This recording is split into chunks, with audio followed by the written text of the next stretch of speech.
Hey gamers, I'm back with 5 more games that I want to play at BGG Spring Con. Do I think another con would have it, like Gen Con and whatnot? No, Gen Con would not have a majority, if not all, of these games.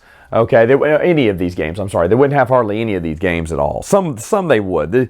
On this list, they may have 1 or 2, 3 or 4. They'd probably have the most on this list than any other list I've made so far. But BGG Spring Con or fall, they have the biggest selection, which is why most, if not all, of these games would be on there. All right, so let's get to the first one. It is Defenders of the Realm.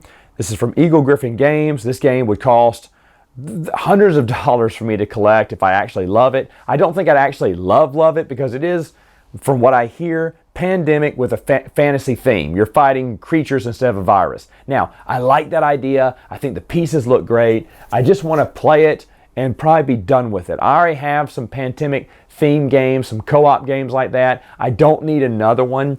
But just because I hear so much about the game, I really wanted to try this co-op and, be done with it. Get it out of my system, so to speak. My next one, and this was a serious one I was thinking about buying several times, is Princess of Florence. Princess of Florence, you're building up your own city to try to get these artists or sculptors or musicians, very smart minds to come and study in your village. And of course, this gives you victory points as well. And you're bidding on different buildings and you're setting up different areas, a pool, a forest, a park, or whatnot, to make the place pleasant around the building that you're hoping this studious, whoever, artistic person will come stay with you because you have a forest. Oh, they love forests. Or you have a lake. They love looking out by the lake. I really think this is an interesting game. You can get a secondhand copy for pretty cheap. BGG store has a really nice edition in their store, and I was thinking if I loved it, I'm going to go all out and get the nice edition for this. And this was one I've been wanting to play for a couple of years now, just because it seems like a game that's up my alley too. And kind of like, even though I didn't put it on here, Leonardo Da Vinci is another one that I really just got to play first because the only video that I've seen on this where a guy does a playthrough, he's really slow and kind of boring. But that's another game that looks, very close up my alley. And they're not the prettiest games, right? But Princess of Florence, I know they have a copy there. Maybe they have the super nice, I think it's called the Italian edition copy, and I could play with that too because I think that would really help out the experience. But Princess of Florence, whew, man, yeah, I can't buy it because, again, just not feeling like taking a risk. I don't need to take a risk on a game that I may or may not like anymore.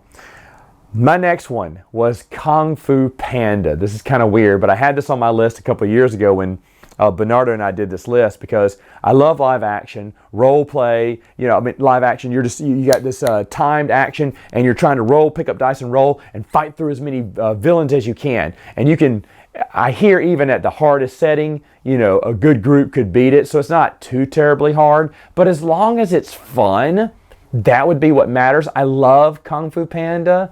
I've seen all the movies, the spin-off TV shows that aren't very good, but I love live action, just live dice rolling, in under X amount of minutes to complete a job. I don't have many games that do that besides Project Elite, and yeah, I probably could handle another one if this is good. If it's not that good, if it doesn't bring anything different to the table than Project Elite, then I may just keep Project Elite, and I don't need a different theme for that. But if, like I said, Kung Fu Panda added something a little bit more different, then it was definitely going to be a keeper in my collection. The next one is a suggestion from a lot of people, and I believe this is one of the first suggestions I got, but I misunderstood what game they were asking me to play. Village. See, I played My Village at my very first BGG Spring Con based on a recommendation, and I hated it. I hated My Village. But everyone's like, no. Ever since then, they're like, Matt, you should have played Village. I was like, oh, okay. Got it wrong there. Village looks cool. I mean, it again has, worker placement, stuff like that. Tons of actions you can do in the game. Tons of expansions too. But okay, I'll definitely try it next time if ever I go to another con, because I like the idea. I like the concept. I got to see a little bit of Village. I was like, okay, I like what I see, but I gotta pay. I gotta play, excuse me, before I pay.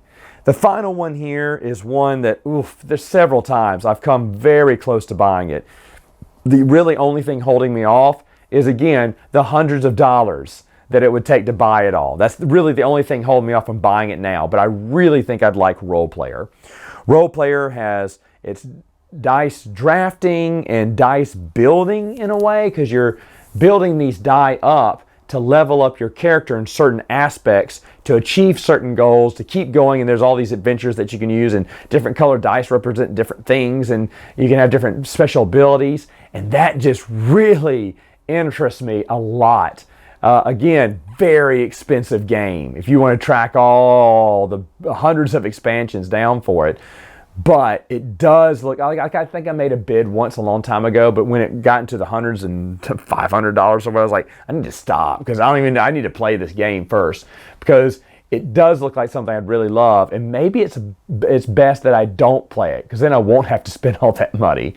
All right, folks, there's 5. I'll come back next week with 5 more. See you then.